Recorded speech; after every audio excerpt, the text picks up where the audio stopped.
Shalom Bapak Ibu Saudara sekalian, selamat sore. Puji Tuhan kita bisa berkumpul kembali untuk kita boleh beribadah dalam ibadah PA pada sore hari ini.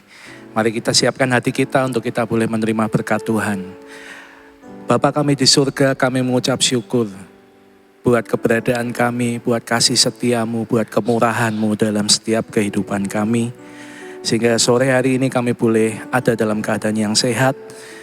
Kami boleh datang kepadamu untuk memuji Engkau, mendengarkan firman-Mu, dan biar Engkau yang akan hadir dimanapun kami berada. Terima kasih Tuhan, terima kasih. Kami bersyukur, kami akan mulai ibadah kami pada sore hari ini di dalam nama Tuhan Yesus Kristus. Amin, haleluya.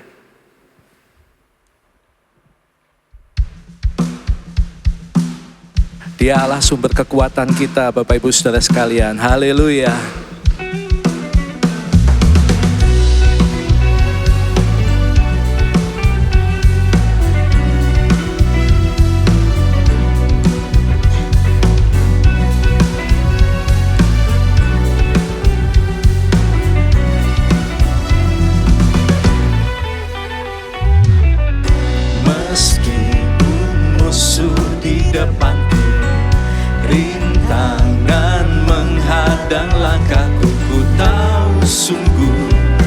Engkau bersamaku.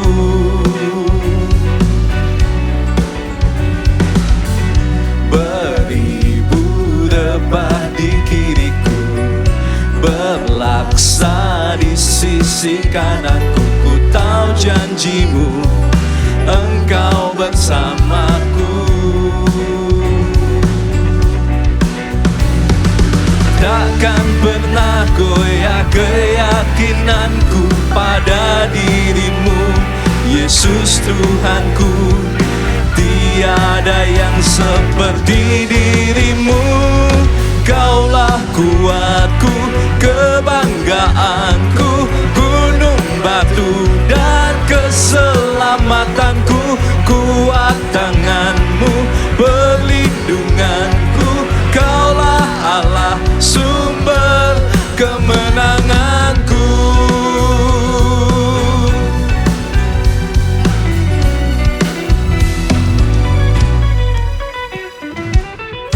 Meskipun musuh di depanku, rintangan menghadang langkahku, ku tahu sungguh Engkau bersamaku.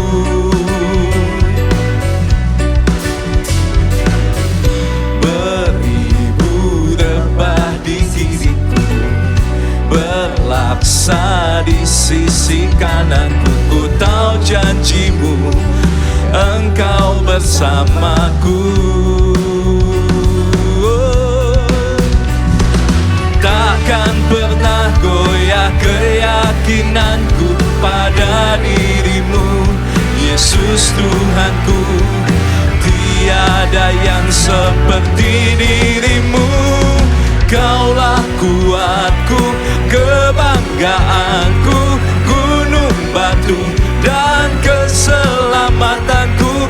Kuat tanganmu, perlindunganku. Kaulah Allah, sumber kemenangan. Kaulah kuatku, kebanggaanku, gunung batu dan keselamatanku. Kuat tangan, perlindunganku. Kaulah Allah, sumber kemenanganku. Sebab Kau kekuatan kami Tuhan, pertolongan kami datang dari Engkau, dan Engkau yang akan membuat kaki kami kuat dan tidak goyah. Terima kasih Tuhan, haleluya. Takkan pernah goyah keyakinanku pada dirimu, Yesus Tuhanku. Tiada yang seperti dirimu. Kaulah kuatku, kebanggaanku, gunung batu dan keselamatanku. Kuat tanganmu, perlindunganku. Kaulah Allah, sumber kemenangan. dugaanku, gunung batu dan keselamatanku. Kuat tanganmu, perlindunganku, Kaulah Allah, sumber kemenanganku, sumber kemenanganku, sumber kemenangan, Kaulah kuatku. Haleluya, sebab Kau kekuatan kami Tuhan. Dan kami percaya saat kami memandang-Mu Tuhan, Kau akan melimpahkan kekuatan-Mu itu buat setiap kami. Pertolongan kami datang dari Engkau, Allah benteng hidup kami. Terima kasih Tuhan. Haleluya.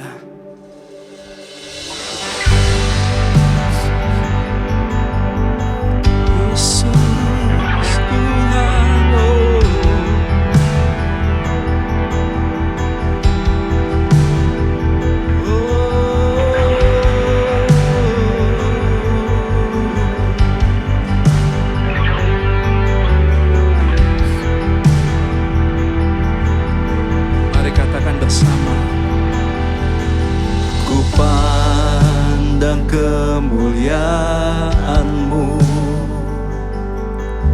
Imam besar Maha Agung. Kaulah pemilik hidupku, Yesus Kristus Tuhan.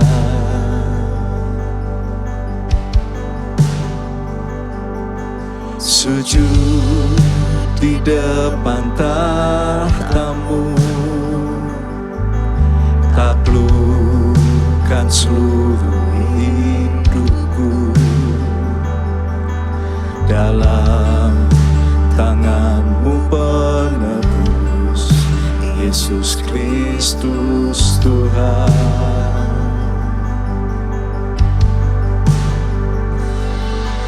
Tiada satu pun yang luput dari karya kasih-Mu yang mulia. Bagi-Mu segala pujian, hormat, kemuliaan.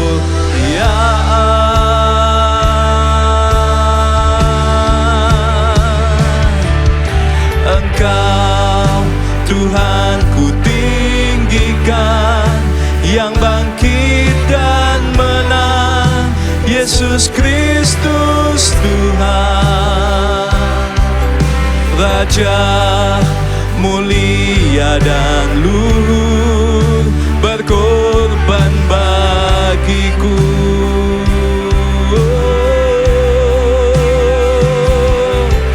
Maka jiwaku memuja, menyembah Sang Raja, Yesus Kristus Tuhan. Kekal sempurna kuasa-Mu, agunglah karya-Mu. Yesus Kristus Tuhan.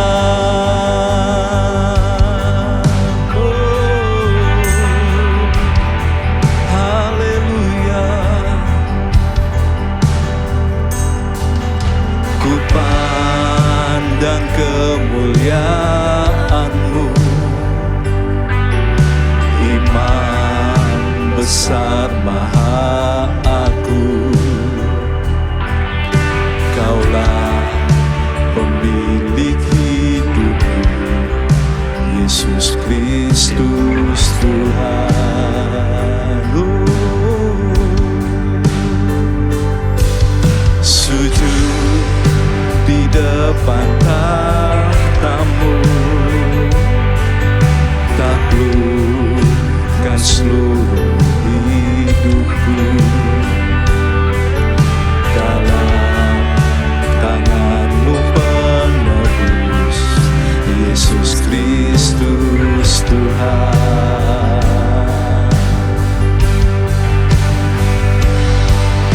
Tiada satu pun yang dari karya kasih-Mu yang mulia.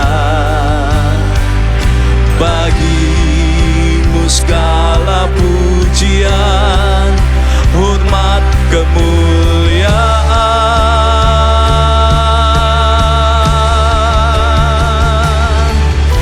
Engkau Tuhan ku tinggikan, yang bangkit dan menang, Yesus Kristus Tuhan. Raja mulia dan luhur, berkorban bagiku.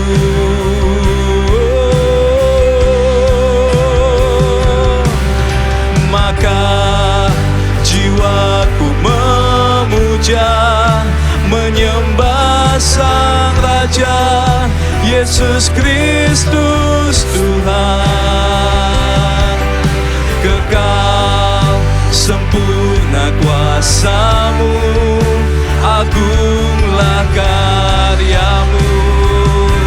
Engkau Tuhan ku tinggikan, Engkau Tuhan ku tinggikan, yang bangkit dan menang, Yesus Kristus Tuhan. Raja mulia dan luhur, berkorban bagiku.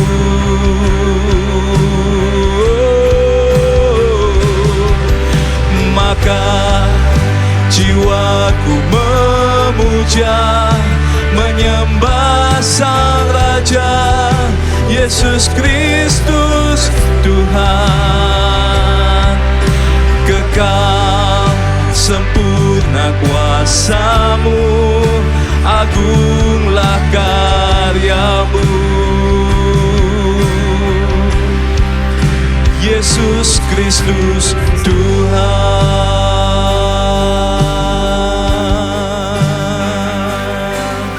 Tiada satu pun yang luput dari karya kasih-Mu yang mulia.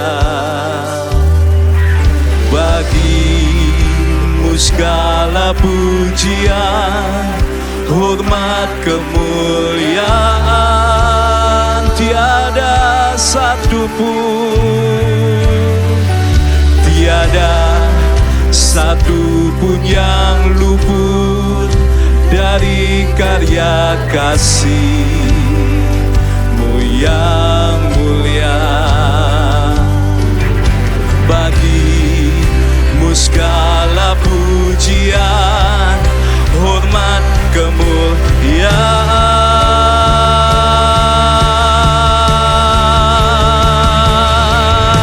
Engkau Tuhan ku tinggikan, yang bangkit dan menang, Yesus Kristus Tuhan. Raja mulia dan luhur, berkorban bagiku. Haleluya. Maka jiwaku memuja, menyembah Sang Raja, Yesus Kristus Tuhan. Kekal sempurna kuasa-Mu, agunglah karya-Mu. Maka jiwaku,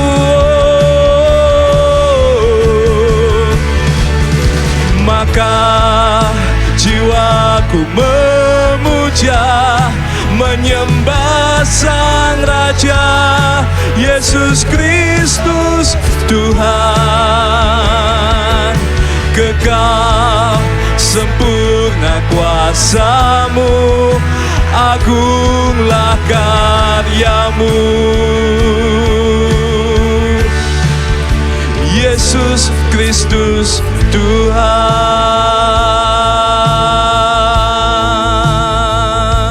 Haleluya. Haleluya. Haleluya. Haleluya Tuhan. Engkau Raja yang mulia. Hadir di tengah-tengah kami dengan roh-Mu. Untuk memurnikan kami. Kami persilakan Engkau ya Roh Kudus. Hadir. Dan Engkau akan bersama-sama dengan firman-Mu. Mengerjakan setiap firman-Mu yang didengar oleh umat-Mu. Urapi mereka. Dan supaya tangan-Mu ya Tuhan membentuk kami semua. Terima kasih. Di dalam nama-Mu Tuhan Yesus, kami panjatkan segala doa kami. Setiap kita yang percaya dan mengasihi Tuhan berkata bersama, amin. Selamat berjumpa kembali teman-teman pemirsa yang mendengarkan firman Tuhan. Hari Tuhan sudah dekat dan Tuhan ingin setiap anak Tuhan didapati betul-betul murni. Ya, karena itu tema yang saya bawakan dalam PA itu murnikan dirimu. Salah satu yang paling penting untuk hidup orang percaya. Karena hidup kita adalah perjalanan iman. Jadi iman kita lah yang harus semakin dimurnikan. Ya, saudara, waktu Bapak Abraham dipanggil oleh Tuhan, dia melihat kemuliaan Allah lebih dulu. Itu daya tarik yang luar biasa yang membuat dia siap pergi ke tempat di mana dia tidak tahu. Saudaraku, dan Allah mau supaya hidupnya itu mengintervensi Bapak Abraham. Yaitu namanya diubah, diganti. Dari Abram menjadi Abraham. Istrinya Sarai menjadi Sarah. Jadi ada kata H di situ. Itu singkatan dari kata Yehova. Jadi Allah itu mau masuk untuk menjadi Tuhan dalam hidup kita. Karena itu kita yang mengaku Yesus, itu harus kita jadikan dia Tuhan. Berarti mulai kita dituani dan kita mulai belajar meninggalkan egoisme. Hidup bagi orang banyak. Tadinya hidup untuk kita, untuk keluarga kita, kelompok kita, sekarang untuk orang banyak. Nah, kehidupan Ishak, lalu Tuhan ingin lebih memperbaiki. Kenapa? Karena Abraham salah dalam hal memakai cara tradisi, mengambil istri yang sebetulnya selir, yaitu budak. Karena istrinya belum hamil. Karena itu cara lama dipakai, tapi hebat. Ishak berkata, no, saya mau pakai apa yang Tuhan janjikan. Karena itu kita mesti tinggalkan tradisi duniawi. Dan pakai cara rohani. Nah, beberapa waktu ini kita terus akan mempelajari kehidupan Yakub. Kenapa? Karena Yakub inilah yang benar-benar mengembangkan ya dari satu yaitu Ishak. Lalu Ishak mempunyai 2 anak. Tapi sekarang Bapak Yakub ya salah satu anak Ishak yang kedua ya dia dipakai Tuhan untuk mengembangkan begitu banyak menjadi Israel. Jadi Bapak Yakub ini adalah seorang yang memang Tuhan pilih untuk benar-benar memperbanyak luar biasa. Karena itu dia harus melalui begitu banyak pemurnian dalam hidupnya. Karena apa yang dimiliki oleh dulu oleh kakeknya, oleh papanya, sifat-sifat itu harus dibersihkan seluruhnya. Yaitu tidak boleh memandang rupa. Ya, jadi tinggalkan sifat pilih kasih dan pakailah kasih ilahi. Kita sudah menerangkan bahwa ada hal-hal yang sukar kita lakukan dengan diri kita sendiri. Tetapi apa yang Tuhan perintahkan itulah yang harus kita lakukan. Kenapa, Karena kalau Allah yang memerintahkan, maka Dia pasti juga akan memberi kekuatan untuk dapat dilakukan. Ini ayat luar biasa. Ya, saya ulangi seperti minggu lalu, Yeskel 36 ayat 37-38 berbunyi, Beginilah firman Tuhan Allah, dalam hal ini juga aku menginginkan supaya kaum Israel meminta daripadaku apa yang hendak kulakukan bagi mereka, yaitu membuat mereka banyak seperti lautan manusia, seperti domba-domba persembahan kudus, dan seumpama domba-domba Yerusalem pada waktu-waktu perayaannya. Begitulah kota-kota yang sudah runtuh penuh dengan lautan manusia. Dengan begitu mereka akan mengetahui bahwa akulah Tuhan. Iya, kapan orang tahu?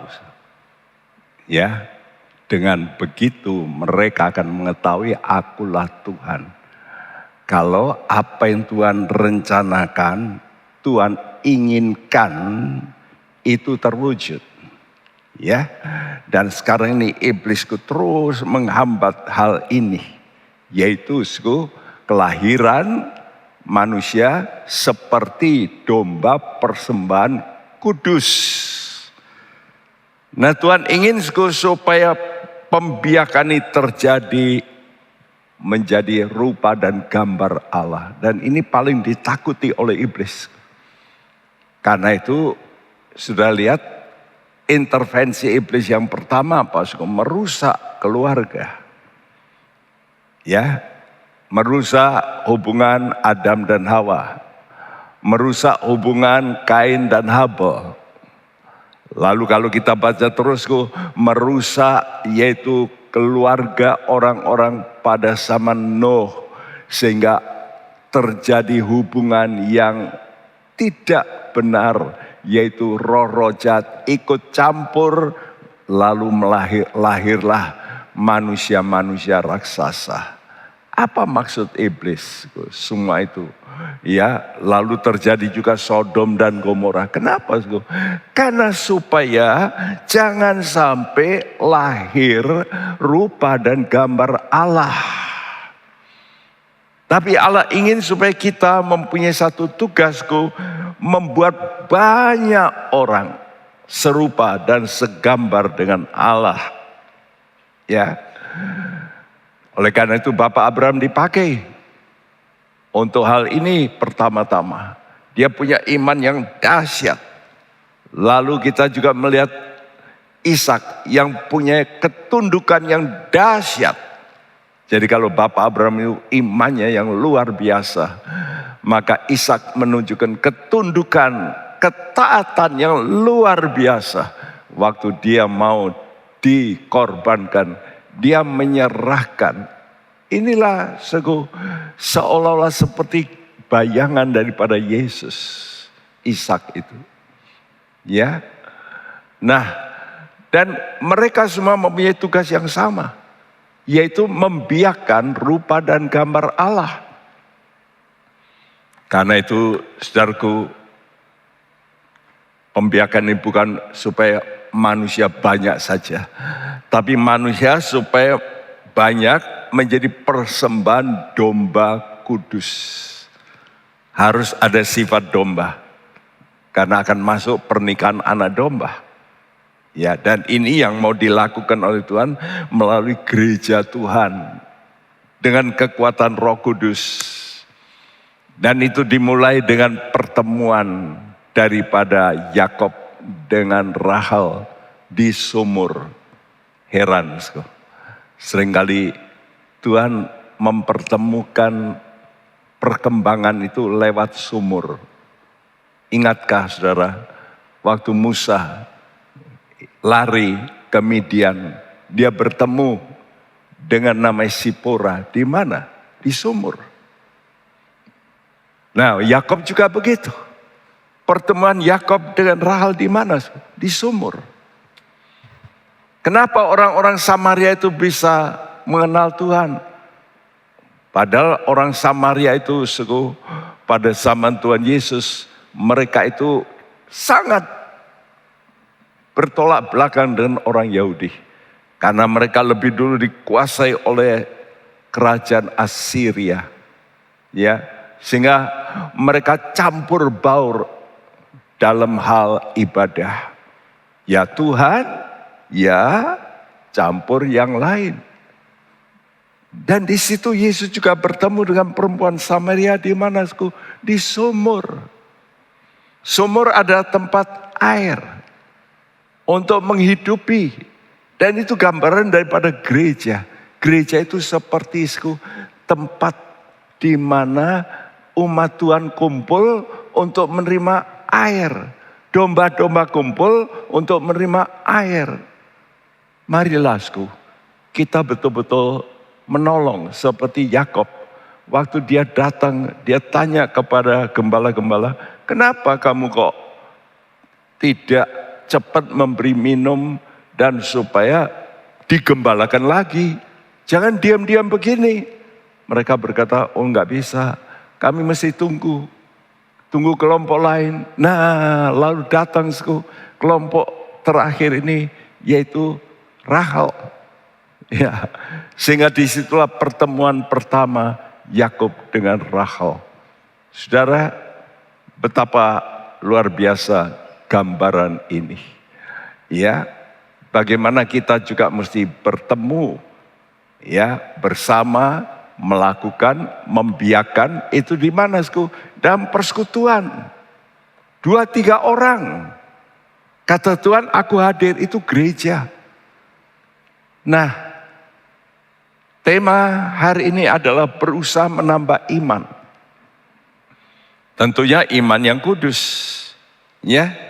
Dan terus kita tambah tujuannya menuju iman yang paling murni. Apa itu? Iman apa itu? Iman Yesus. Ya, saudaraku, memang agak kedengaran janggal, tapi itulah yang ditulis di Alkitab. Sayang dalam bahasa Indonesia, kata-kata iman Yesus ini seringkali diganti. Iman kepada Yesus. Juga begitu, pengharapan Yesus mestinya begitu. Ya, tapi ganti pengharapan kepada Yesus. Dan itu mungkin kalau perkataan Tuhan itu masuk dalam diri kita. Mengapa? Karena perkataan Tuhan itu Yesus. Firman itu Allah. Jadi kalau kita menerima perkataan Tuhan, lama-lama berkembang, iman kita berubah menjadi imannya Yesus, bukan iman kita lagi. Karena itu tujuan daripada khotbah ini menuju iman yang murni dengan apa? Dengan mengutamakan kepentingan Allah daripada kepentingan diri kita sendiri. Roma 14 ayat 7 dan 8 yang minggu lalu sudah saya katakan, tapi saya ulangi karena ini penting.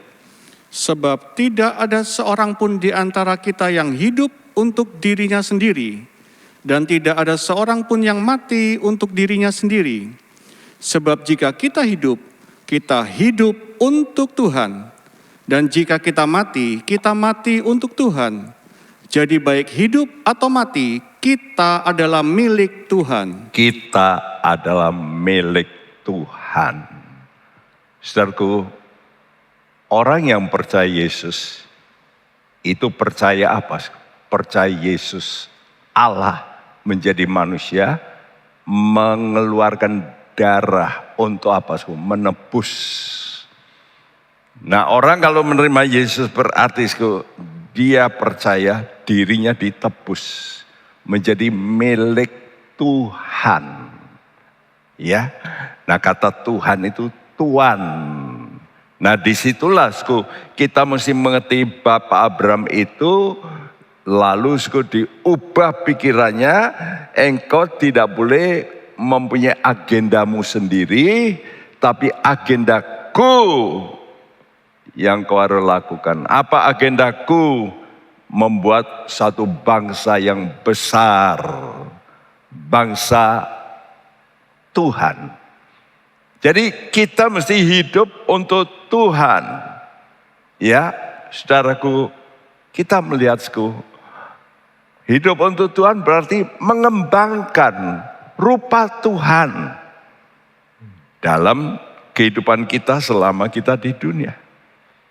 Dan waktu saat Tuhan mencipta manusia, Allah merencanakan mereka supaya mempunyai rupa dan gambar Tuhan.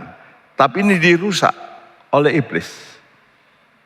Ya, dengan hadirnya dosa, maka gambar ini menjadi rusak. Karena itu dalam Roma 3 dikatakan bahwa manusia itu kehilangan kemuliaan Allah. Kehilangan. Ya, sebetulnya ada kata yang lebih baik, come short. Jadi makin suram. Jadi gambar Allah itu jadi remang-remang, tidak lagi nyata. Nah inilah tugas kita, sebetulnya semua manusia itu sudah dicipta oleh Allah serupa dan segambar dengan Dia, tapi menjadi remang-remang dan kita mesti terangi mereka.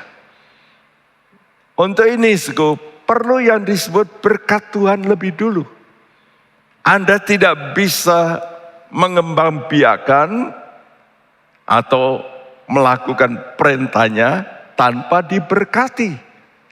Kejadian 1 ayat 28 berkata, Allah memberkati mereka. Lalu Allah berfirman kepada mereka, beranak cuculah dan bertambah banyak. Penuhilah bumi dan taklukkanlah itu. Berkuasalah atas ikan-ikan di laut dan burung-burung di udara, dan atas segala binatang yang merayap di bumi. Iya, dua pendapat yang seringkali dipertentangkan, yaitu anugerah dan usaha. Ya, kelompok yang berkata anugerah, wah mesti hanya anugerah, yang usaha itu nggak boleh. Jadi kita mesti terima anugerah saja. Tapi kelompok yang usaha kadang-kadang terlampau merasa usahanya, lupa bahwa usahanya tidak mungkin berhasil tanpa anugerah. Dan anugerah itu adalah Allah memberkati mereka. Nah, itu anugerah. Jadi Allah mau memberkati kita semua dalam tugas ini. Sebelum Dia perintahkan seperti ini, dituliskan Allah memberkati mereka, lalu kemudian Allah memerintahkan, Allah berfirman, berkembang biaklah. Jadi diberkati lebih dulu dengan berkat Abraham. Apa itu berkat Abraham? Berkat Abraham adalah berkat yang datangnya dari Allah yang membuat keajaiban. Dari istrinya mandul, menopause, dan dua-dua sudah tua, itu semua keajaiban. Sebenarnya ini masih berlaku. Keajaiban itu selalu akan dikerjakan. Oleh siapa? Oleh Allah Roh Kudus. Asal kita menerima pribadi yang kedua, yaitu Yesus.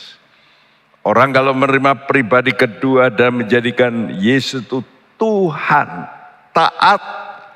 Dalam Kisah Rasul 5 mengatakan, oleh karena mereka taat, lalu mereka diberi apa? Karunia Roh Kudus. Jadi kita diberkati, kemudian kita diperintahkan. Jadi ingat, berkat itu untuk mengembangkan ya apa yang Tuhan rencanakan. Jadi jelas, kesanggupan untuk berkembang biak itu lebih dulu oleh karena berkat. Dan berkat ini datang kalau kita mau taat. Ya, jangan sudah berkata anugerah Tuhan itu freely, terus memang permulaan free, tapi untuk selanjutnya, karena itu katakan grace by grace, ya, anugerah demi anugerah itu kalau kita melakukan. Triggering start itu memang dari Allah. Tapi kemudian kita mesti melakukan apa? Yaitu dengan pimpinan Roh Kudus. Nah disinilah pimpinan Roh Kudus inilah yang selalu bertentangan dengan daging kita. Jadi perkembangan umat Tuhan hanya bisa dilakukan oleh Roh Kudus. Kisah Rasul 9 ayat 31. Selama beberapa waktu jemaat di seluruh Yudea, Galilea, dan Samaria berada dalam keadaan damai. Jemaat itu dibangun dan hidup dalam takut akan Tuhan. Jumlahnya makin bertambah besar oleh pertolongan dan penghiburan Roh Kudus. Ya, pertama-tama sudah mesti tunduk kepada Yesus. Karena dia Tuhan. Yesus itu kebenaran. Hasil daripada kebenaran apa? Apa buah kebenaran? Damai. Nah, damai ini berarti membuat satu kondisi yang kondusif sehingga bisa membangun.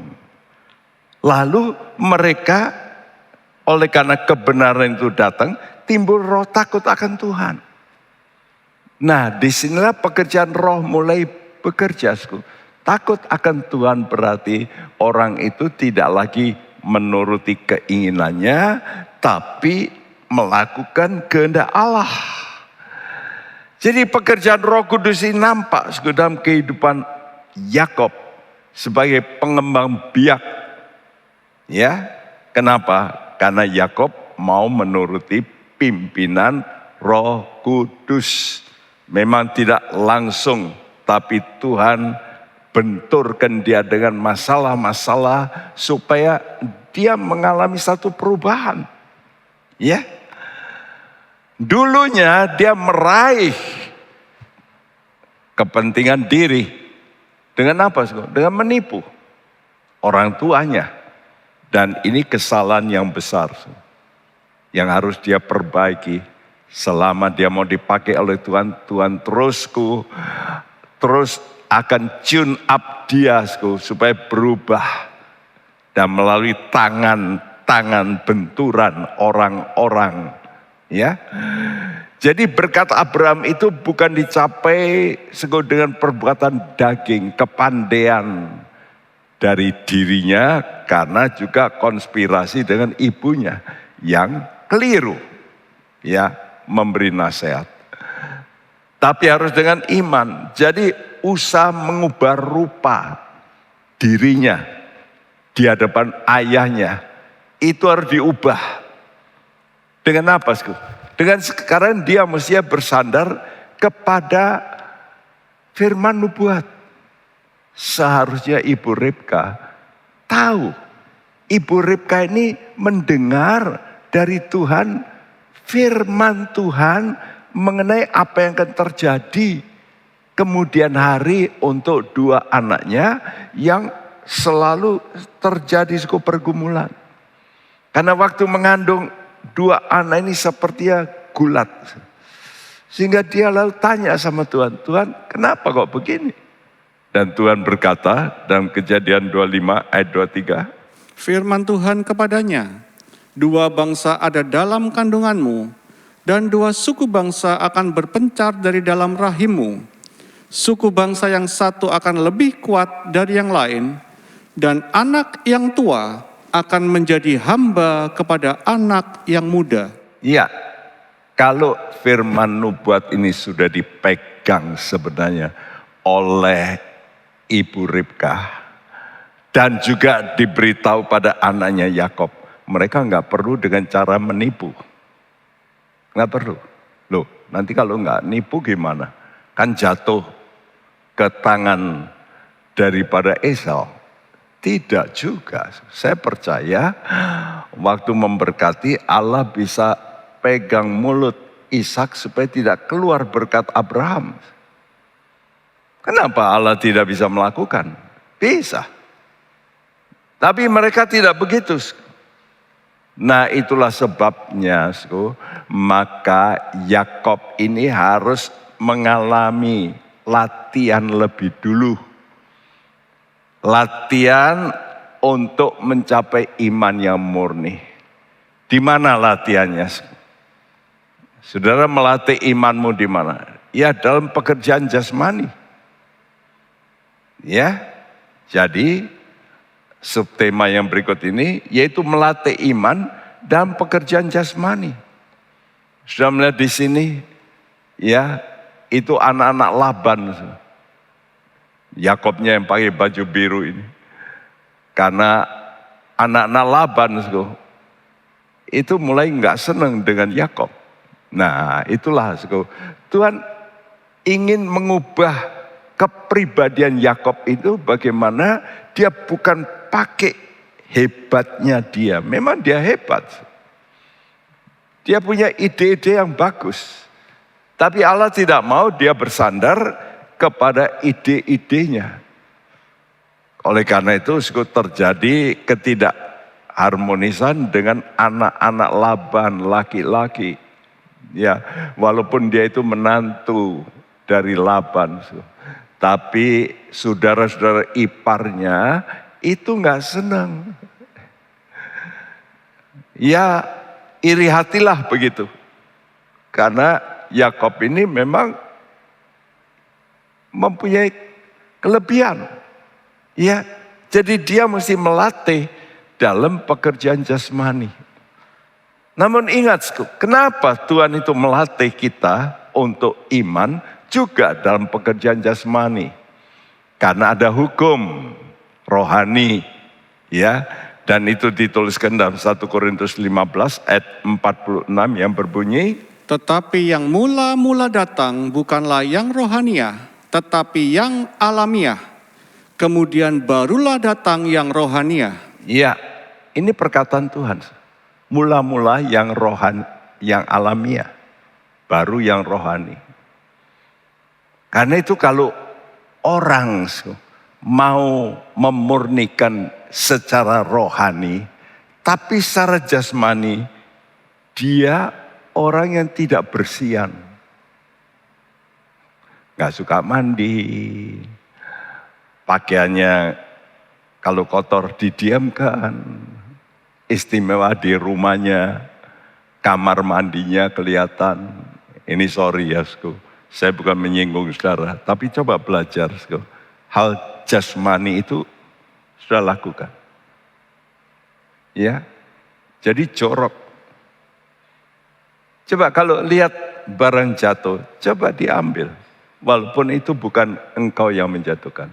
Saya itu nggak bisa lihat di meja kadang-kadang kalau masih berantakan gitu. Saya mesti, ya nggak bisa. Entah dari kecil itu ada sifat membersihkan.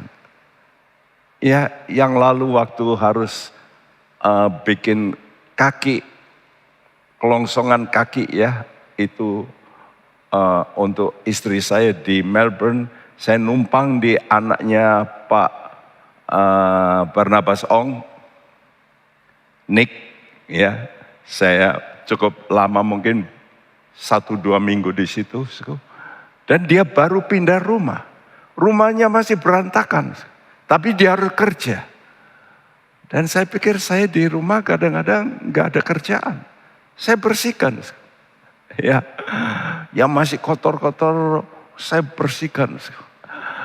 Ya, bahkan sampai juga microwave. Kadang-kadang saya ke luar negeri, saya ke tempat yang lain juga begitu. Saya lihat microwave-nya, waduh, penuh dengan itu. Kalau kena itu kan, lalu apa itu? Orang Jawa bilang muncrat gitu ya. Karena panas lalu kena kotor, itu kotor. saya mau masukkan itu, begitu lihat saya nggak bisa masukkan. Saya bersihkan dulu sampai waduh, karak. Ya aduh. Itu bukan di anaknya Pak Barnabas, bukan. Di tempat lain. Jadi saya itu nggak bisa melihat sesuatu yang kotor. Ya. Jadi saudara belajarlah untuk juga hal jasmani lebih dulu. Rajinlah dalam hal jasmani. Saya nggak mau percaya orang waduh rajinnya dalam rohani. Tapi di rumah nggak mau rajin. Yang jasmani. Karena ayat ini berkata yang mula-mula itu bukan yang rohani. Tapi yang alamiah. Karena itu orang-orang yang tidak mau sekolah dengan baik. Lalu mau jadi pendeta. Nah saya pikir apa bisa ya? Sekolah aja males kok. Nah itu nanti kan saya jadi pendeta kan enggak saya pakai. Betul. Betul tidak dipakai ya seperti saya ini apa yang saya pelajari sekolah, waduh sukarnya bukan main. Karena di elektro itu sukarnya seperti bagian fisika persis. Ya, apalagi kalau sudah perhitungan-perhitungan, waduh sudah sulit sekali. Tapi harus dapat angka yang baik. Ya, nah itu mesti ada usaha. Jadi usaha menambah iman harus ditunjukkan dengan terlebih dulu. Engkau menaklukkan bumi. Karena ini perintah Tuhan bukan? Taklukkanlah bumi. Berkuasalah atas ikan-ikan di laut. Dan burung-burung di udara. Serta yang merayap di bumi. Coba kamu taklukkan. Jadi pekerjaan iman kita harus dengan tujuan lebih dulu kehidupan jasmani yang sementara. Misalnya orang malas bekerja untuk cari makan. Nah gitu mau jadi hamba Tuhan, mau memberikan makan kepada jiwa-jiwa. Mana mungkin. Sesuatu yang kelihatan tidak dikerjakan, mengerjakan yang tidak kelihatan. Kan sulit. Karena itu kita mesti tahu tujuan hidup kita ini jasmani tapi sementara. Seperti Paulus memesankan pada Timotius, asal ada makanan dan pakaian cukup. Nah apakah kita mempunyai konsep itu? Asal aku bisa makan, berpakaian, cukup. Jadi kita ini sudah tidak perlu ingin menjadi kaya. Kalau kita kaya, syukur. Tapi jangan sampai kita ingin menjadi kaya. Karena Alkitab nulis.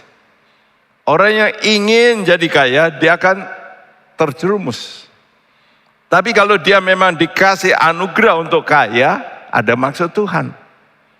Matius 6 ayat 25 berkata, Karena itu aku berkata kepadamu, janganlah khawatir akan hidupmu, akan apa yang hendak kamu makan atau minum.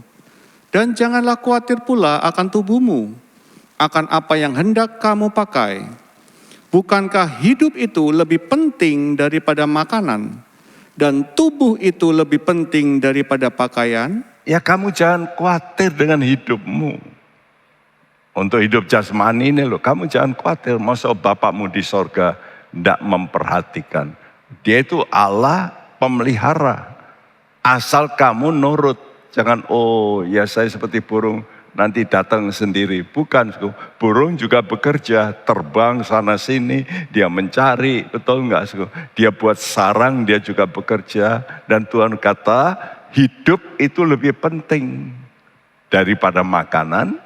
Tubuh lebih penting daripada pakaian. Jadi pemeliharaan Allah itu datang kalau kita mau bekerja. Sebab ada hukum ini dalam Keluaran 20 ya ayat 8-10a berkata, Ingatlah dan kuduskanlah hari Sabat. 6 hari lamanya engkau akan bekerja. dan melakukan segala pekerjaanmu. Tetapi hari ketujuh adalah hari Sabat Tuhan Allahmu. Nah, di sini Tuhan peringatkan, kamu harus bekerja untuk yang jasmani 6 hari. Tapi kamu harus bersabat, artinya berhenti untuk Tuhan. Jadi Tuhan sudah memberitahu hidup manusia itu harus mengerjakan yang jasmani, tapi juga yang rohani.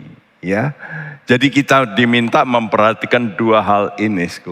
Ada hari manusia, ada hari Tuhan. Hari Tuhan itu apa? Sabat.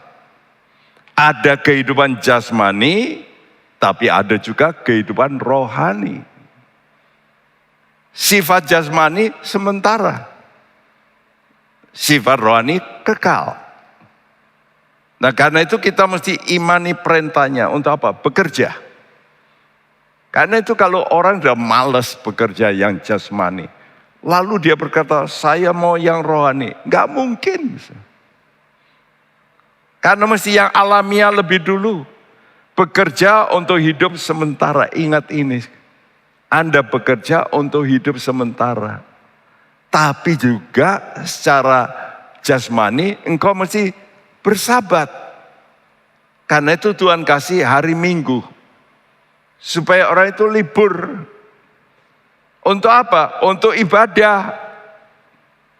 Jadi dari awal Tuhan itu sudah secara jasmani, Tuhan sudah kasih waktu bekerja, berhenti. Bekerja, berhenti. Dan kalau berhenti, usahakan untuk ibadah. Untuk memuliakan Allah. Karena ini nanti ada hubungannya dengan yang kekal. Karena itu yang kekal itu imani perintahnya juga apa? Bekerja. Tapi bekerja untuk hidup kekal. Ya, Yohanes 6 ayat 27 mengatakan itu. Bekerjalah.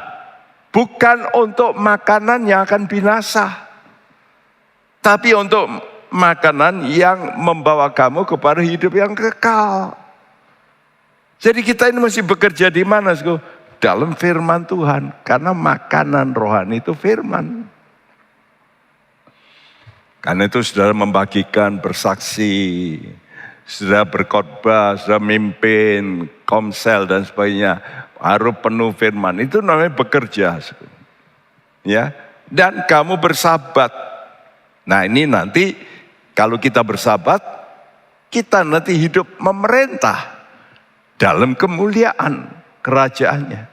Jadi kalau kita sekarang bersabat memuliakan Allah, nanti kita akan mengalami bersabat dimuliakan dalam kerajaannya. Inilah rencana Allah, jadwal waktu. Ini sudah diplot oleh Tuhan, harus begini nih. Dari Adam, Tuhan kasih 6 milenium untuk manusia. Itu yang disebut hari manusia. 6 itu angka manusia. Ya. Nah 6 hari manusia harus bekerja. Yang saya kasih warna biru itu. 6 hari manusia harus bekerja. Nah ada hukum yang lebih lanjut. 6 tahun mengerjakan ladang, 1 tahun libur. Wih. Dan inilah yang gagal orang Israel lakukan.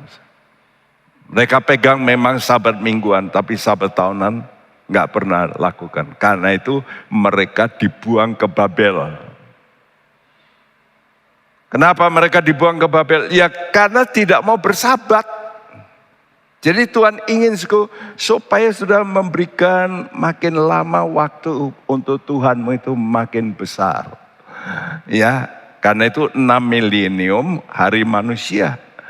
Tapi 7 itu angka Roh Kudus. Ya. Hari ke-7 adalah sabat dalam roh. Jadi Roh Kudus sebut ke-7 roh Allah. Ini harus menguasai kita. Ya. Jadi dalam hidup ini bukannya harus hari Minggu baru sabat. Bukan begitu nanti. Tetapi sudah mesti ngalami 2 ini. Bekerja dengan tenagamu, tapi hatimu bisa bersabat. Nah, karena nanti ada tahun ke-7, tahun Sabat, dan tahun ke-7.000 itu hari Tuhan. Di mana kita nanti memerintah bersama dengan Tuhan 1000 tahun lamanya. Ya, itu jadwal Tuhan. Karena itu ada kriteria jasmani bagi pembiak rohani. Ya. Nah, hidup Yakob itu satu teladan iman bagi kita. Bagaimana kalau kita pun ingin dipakai Tuhan untuk menjadi orang yang bisa membiakkan rupa Allah, maka engkau harus mencontoh langkah-langkah, step-step yang dialami oleh Yakob. Dan step pertama yang paling penting itu adalah engkau harus lebih dulu punya visi rohani. Kalau engkau tidak punya tujuan hidupmu, ini loh yang aku akan gapai, engkau nanti ngawur. Seperti John Maxwell berkata, kalau kita tidak merencanakan, berarti kita merencanakan yang gagal. Jadi orang itu hidupnya mesti terencana. Karena itu kalau orang terencana schedule, dia mesti pakai time schedule. Waktu-waktu juga harus direncanakan. Sekarang ini saya melihat banyak orang santai. Schedule-nya di mana? Di gadget ini lah terus. Ya melayani Tuhan, tapi waktu untuk di gadget lebih banyak. Nah kalau begitu caranya bagaimana bisa berhasil? Rohani. Gak mungkin. Ya, saya sedih dengan datangnya kemajuan teknologi ini. Bukan orang makin cinta Tuhan, tapi makin terbenam. Dan inilah cara iblis menggempur. Dengan terus dikasih memang tontonan-tontonan yang bagus. Ya, sayang kalau gak dilihat. Karena itu banyak kiriman-kiriman orang. Saya kadang-kadang gak lihat, saya hapus saja. Karena apa?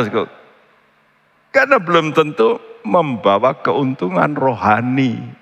Pengetahuan yes. Tapi keuntungan rohani, waduh. Apalagi berita COVID. Varian ini muncul, ini akibatnya, ini. Waduh, orang ngabisin waktu di situ. Saya pikir buat apa ya? Kalau kena sakit ya baru kita pikir. Ya kita cuma diberitahu, harus begini. Ya itu aja yang kita dengar. Ya. Tapi sekarang ini kan banyak orang jual obat. Dengan terus, kesempatan. Jadi pentingnya saudara punya visi rohani lebih dulu. Ini paling penting. Kejadian 28 ayat 10-12. Maka Yakub berangkat dari Beersheba dan pergi ke Haran. Ia sampai di suatu tempat dan bermalam di situ karena matahari telah terbenam. Ia mengambil sebuah batu yang terletak di tempat itu dan dipakainya sebagai alas kepala, lalu membaringkan dirinya di tempat itu. Maka bermimpilah ia, di bumi ada didirikan sebuah tangga yang ujungnya sampai di langit, dan tampaklah malaikat-malaikat Allah turun naik di tangga itu. Iya, waktu dia diperintahkan oleh ayahnya, ibunya, yuk kamu pergi. Ya, supaya kamu bisa terdidik. Begitu ya, secara rohani. Kalau di rumah dia disayangi ibunya, sekarang harus, ayo mandiri. Kamu betul-betul bersandar sama Tuhan. Waktu itu tidak ada tanda-tanda di jalan, gak ada petunjuk jalan, ini arah ke sini. Tapi dia disuruh pergi kamu ke Haran. Dan dia tidak pernah keluar rumah. Karena itu dia cuma bawa satu bungkusan. Dulu pakaian-pakaiannya dibungkus, diikat, terus digantungkan di tongkat di belakang. Tidak seperti sekarang ada backpack gitu ya, enak. Tapi Yakub melakukan dengan tentu saat itu dia bersendiri. Hatinya mulai berkata, Allahnya Abraham, Allahnya ayahku, tolonglah aku, pimpin aku. Ya, dan Tuhan pimpin persis dia sampai di suatu tempat. Nah, perhatikan. Dan tempat itu berubah menjadi tempat hadirnya Tuhan.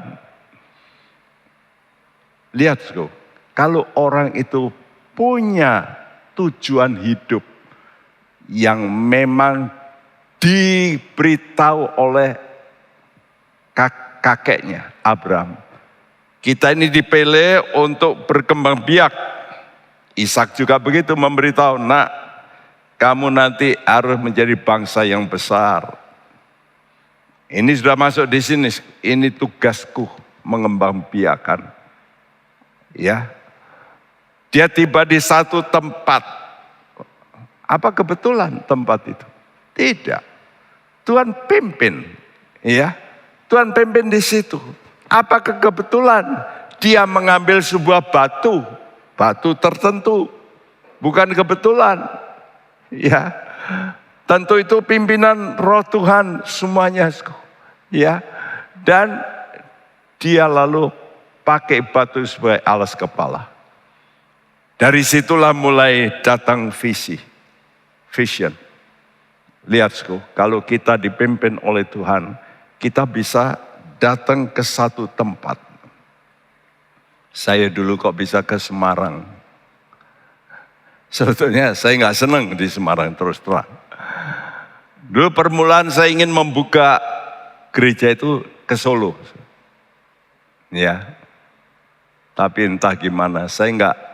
Karena di situ karena dulu gereja Bethel Tabernakel di Semarang belum ada.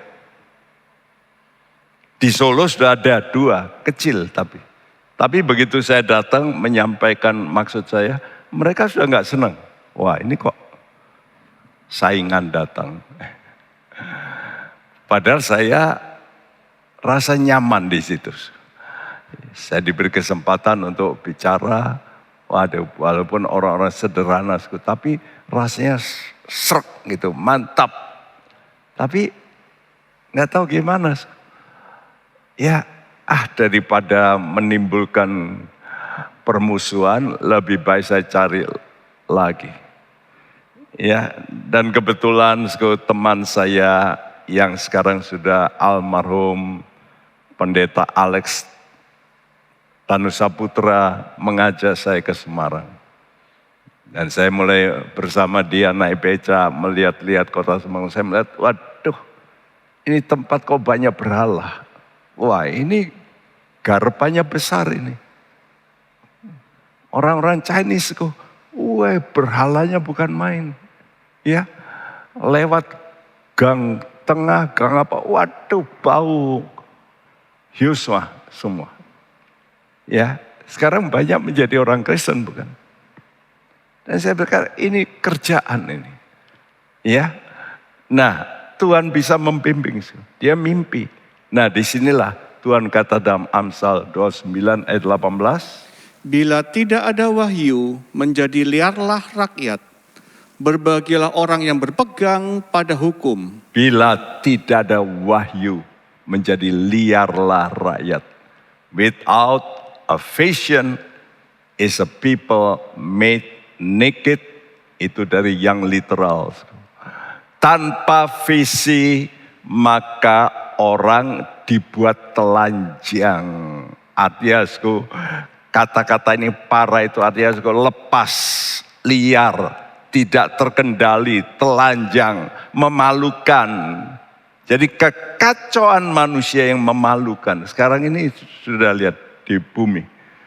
hal-hal yang memalukan dulu, sekarang enggak itu. Inilah hidup manusia. Kekacauan hidup manusia dapat terjadi kalau tidak punya visi akhir yang mulia. Dan iman yang murni itu mesti berorientasi kemuliaan. Saya sudah ulang-ulang katakan ini dalam Yohanes 5:44. Dan kita mesti cari kemuliaan itu yang ada dalam hidup kekal. Karena itu Roma 2:7 berkata, cari orang yang mencari hidup kekal. Itu akan menemukan kemuliaan. Nah, Kejadian 28:1-5, ketatan Yakob ini ditunjukkan dalam pesan ayahnya. Ya. Dan waktu dipesani, dia lalu diberkati. Melepas anaknya ini dengan berkat Abraham sekarang. Dulu, waktu dia datang kepada Ishak, waktu menipu, ucapan Ishak bukan berkat Abraham. Nah itulah. Tapi waktu dilepas ini, yes. Dengan berkat Abraham, dikatakan berkat Abraham. Ya, ini sama dengan Kejadian 1 tadi. Allah memberkati, lalu memerintahkan berkembang biak. Jadi betapa pentingnya berkat ini, berkat. Ya, karena itu jangan sepelekan berkat. Karena itu, ya, kalau nanti offline lagi, jangan sampai kita belum diberkati oleh hamba Tuhan sudah pulang dulu. Wow, justru berkat itu luar biasa. Kalau kita terima dengan keyakinan. Jadi visi rohani Allah menyertai diperoleh. Kapan? Saat Yakob meletakkan kepalanya di atas batu. Saat dia beristirahat. Saat dia bersabat. Artinya untuk kita sekarang beribadah dalam roh. Jadi jangan sudah pikir, saya juga mau seperti Yakob lah, ambil batu dari gunung, lalu sudah tidur di atas batu, Tuhan berfirman lah. Ya, tapi ini semua mempunyai namanya hal profetis. Ya, apa yang terjadi secara jasmani ini punya nilai profetis untuk rohani. Ya, jadi kepala harus di atas batu saat istirahat, bersabat, beribadah dalam roh. Nah, dalam bahasa rohani, batu itu adalah Kristus. Nanti saudara baca 1 Korintus 10:4. Ya, Kristus, kata Kristus artinya diurapi. Dan betul, Bapak Yakob waktu setelah dia bangun dia kaget itu. Lalu apa?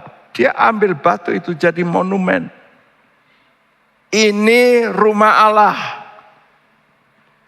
Di sini pintu sorga. Lalu dia apa? Dia urapi batu itu. Nah itu loh. Batu itu Kristus, kata Kristus artinya yang diurapi. Jadi Yakob ini melakukan tindakan-tindakan profetis yang menuju kepada nilai rohani.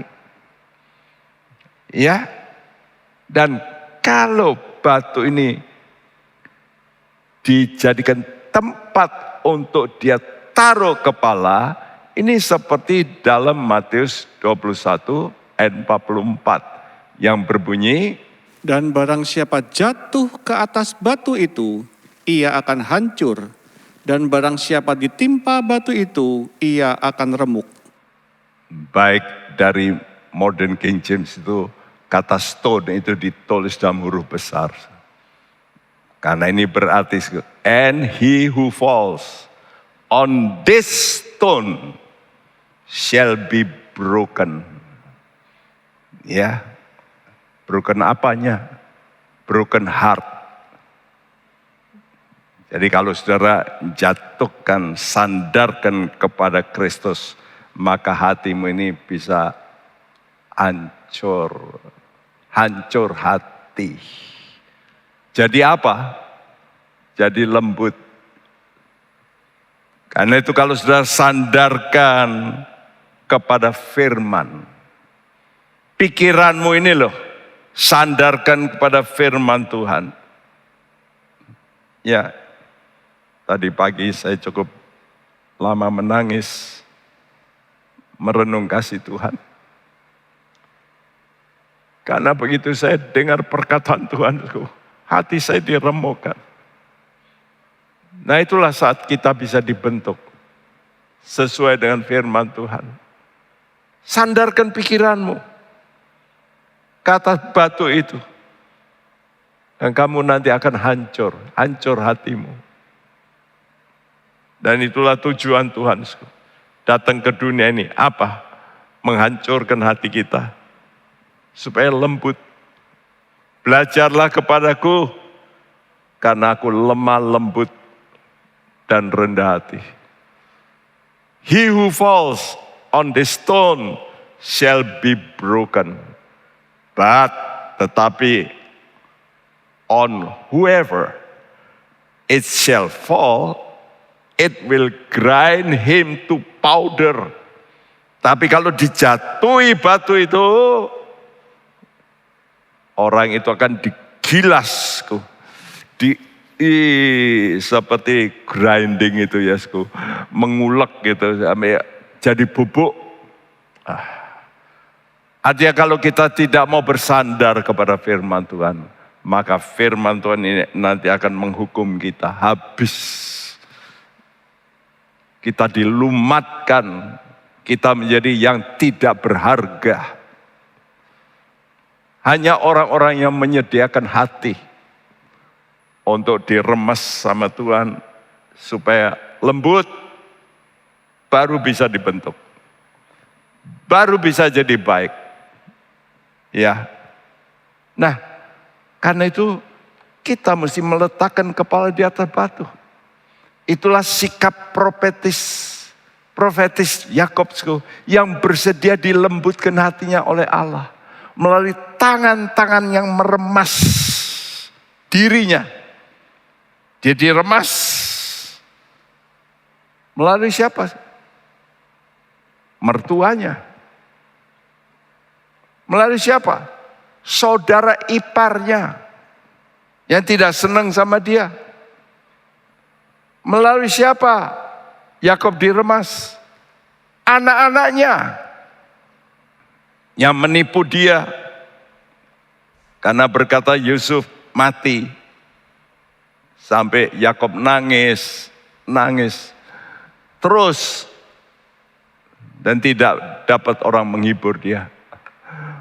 Bahkan yang paling penting diremas oleh siapa? Diremas oleh tangan Tuhan sendiri. Di sungai Yabok. Dan itulah saat di mana dia betul-betul mengalami perubahan. Untuk apa? Untuk betul-betul lemah lembut.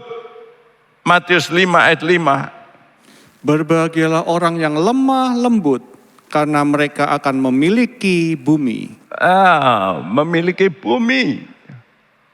Bukankah ini yang menyebabkan nanti ya, keturunan Yakub memiliki tanah perjanjian. Lewat siapa? Lewat Yakub yang lemah lembut. Puji nama Tuhan. Karena itu betapa pentingnya kita datang, taruh pikiranmu bersandar pada firman Tuhan, bukan kepada kekuatanmu, tapi bersandar pada firman Tuhan. Dengar ucapan-ucapan Tuhan yang melembutkan hatimu. Dan kalau engkau begitu, kita nanti akan mewarisi bumi. Artinya memerintah bersama Yesus dalam kerajaan 1000 tahun. Kita turut memerintah. Berarti kita punya kuasa atas bumi.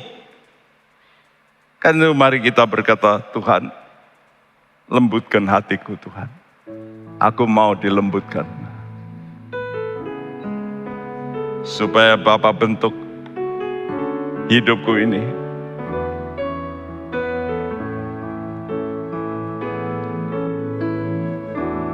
Bapa, lembutkanlah hatiku. Bapa, lembutkanlah hatiku untuk dapat lebih mengasihimu.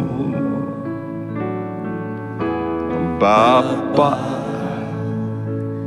bentuklah diriku untuk dapat menjadi saksimu dan mengerti rencanamu di dalam hidupku. Jadikan aku semakin indah di hadapanmu. Terima kasih Yesusku, terima kasih Yesusku. Puji syukur hanya bagi Tuhanku. Terima kasih Yesusku, terima kasih Yesusku. Puji syukur hanya bagi Tuhan. Mari kita berdiri. Katakan pada Tuhan, Tuhan, lembutkanlah hatiku Tuhan. Bapa, lembutkanlah hatiku untuk dapat lebih mengasihimu. Bapa, bentuklah diriku untuk dapat menjadi saksimu dan mengerti rencanamu di dalam hidupku. Jadikan aku semakin indah di hadapanmu. Terima kasih Yesusku, terima kasih Yesusku. Puji syukur hanya bagi Tuhanku. Terima kasih Yesusku, terima kasih Yesusku. Puji syukur hanya bagi Tuhanku. Kehidupan kita baru akan jadi indah kalau kita serahkan pada tangan penjunan. Itulah Roh Kudus yang memimpin kita, membimbing kita kadang-kadang ke tempat yang kurang kita menyenangkan. Seperti Yesus, begitu dia dibaptis, maka Roh Kudus membawa dia ke padang belantara.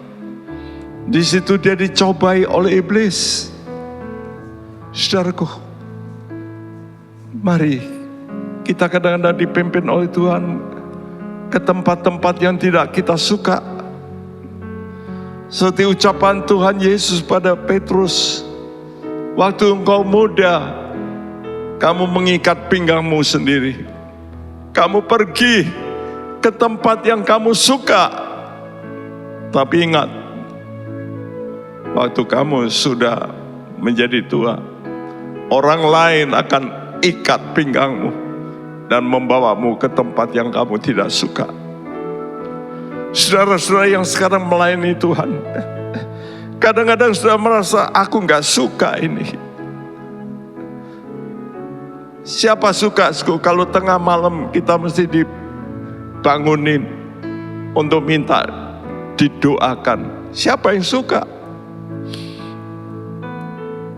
Tapi itulah yang terjadi waktu saya mulai melayani Tuhan. Ada hal yang tidak saya suka secara jasmani, tapi saya berkata saya mau membaktikan hidupku pada Tuhan. Mari kita mau datang pada Tuhan dan berkata, Tuhan, Bapa, lembutkanlah hatiku. Amin, amin.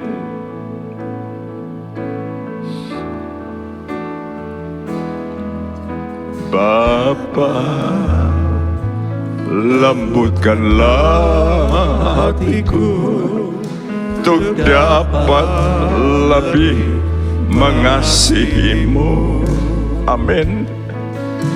Bapa,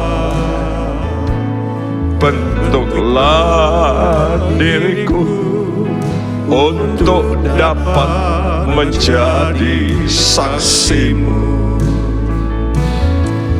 dan mengerti rencana-Mu di dalam hidupku. Jadikan aku semakin indah di hadapan-Mu. Katakan pada Tuhan. Terima kasih Yesusku, terima kasih Yesusku. Puji syukur hanya bagi Tuhanku. Terima kasih Tuhan. Waktu Kau membentuk kami, Terima kasih Yesusku. kami rasa sakit, tapi kami tahu kami akan diubah menjadi mulia. Terima kasih Yesusku.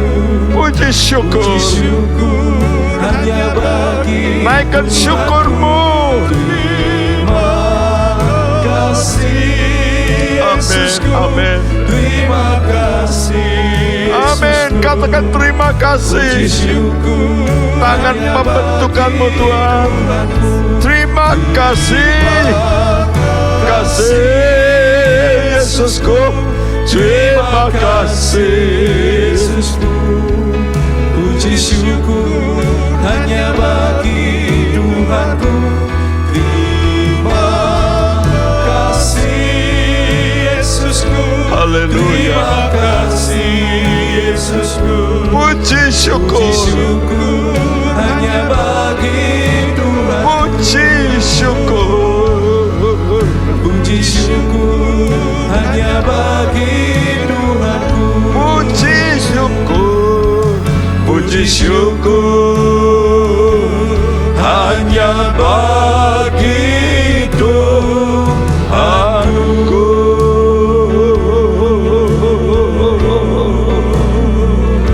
Bersyukurlah. Terima kasih Tuhan. Berterima kasihlah. Terima kasih.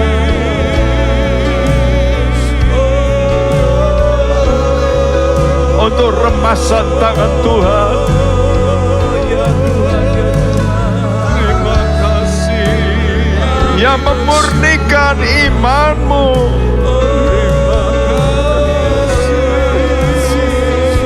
Oh Jesus. Lembutkan hati umat-Mu Tuhan. Rabah hati mereka.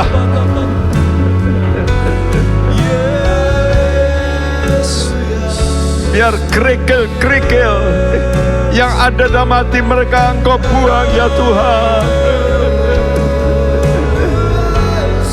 Jadikan kami bencana-Mu yang indah. Oh ya Sangkara Masyik. Terima kasih.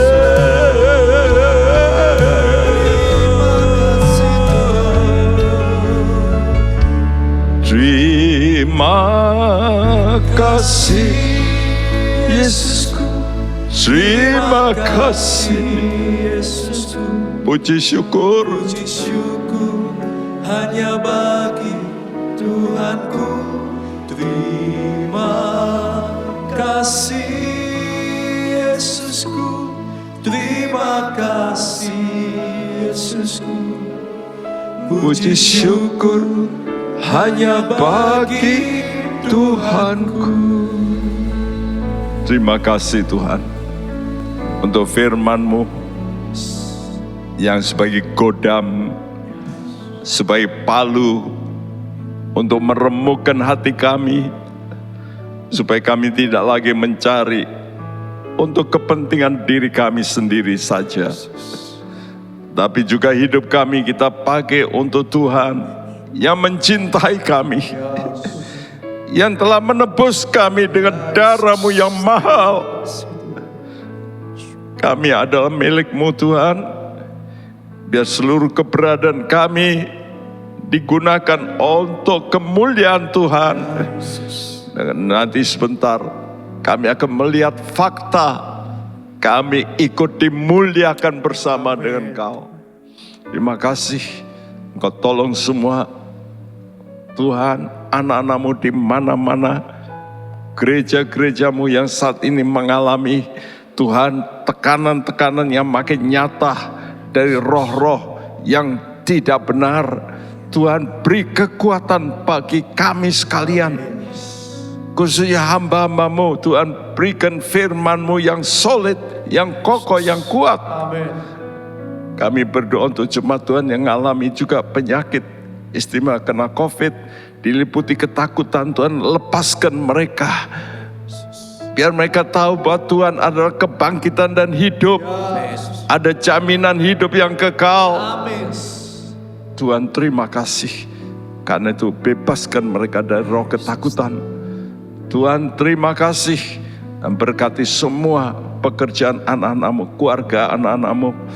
Tuhan, Engkau juga tolong pemerintahan kami, dari pimpinan pusat sampai ke daerah-daerah. Berkati semuanya Tuhan. Dan kami mau terima berkat-Mu, kami tadakan tangan. Terimalah berkat daripada Allah Bapa kita, dari Tuhan kita Yesus Kristus, dan persekutuan Roh Kudus. Tuhan memberkati engkau dan memberikan engkau kasih karunia-Nya. Tuhan menghadapkan wajah-Nya padamu bahkan, dan supaya engkau diberkati dengan karunia-karunia yang baru, sehingga penuh dengan damai sejahtera dan sukacita dari Roh Kudus. Semua doa ini kami panjatkan hanya dalam satu nama, Tuhan Yesus Kristus. Siapa yang percaya berkata bersama, amin. Tuhan memberkati semuanya, amin. Kasih Tuhan tak berujung, kasih Tuhan tak pernah berhenti, cinta Tuhan tak berakhir dan tak berhenti. Dialah Kristus, Alfa Omega. Dialah Kristus, Alfa Omega.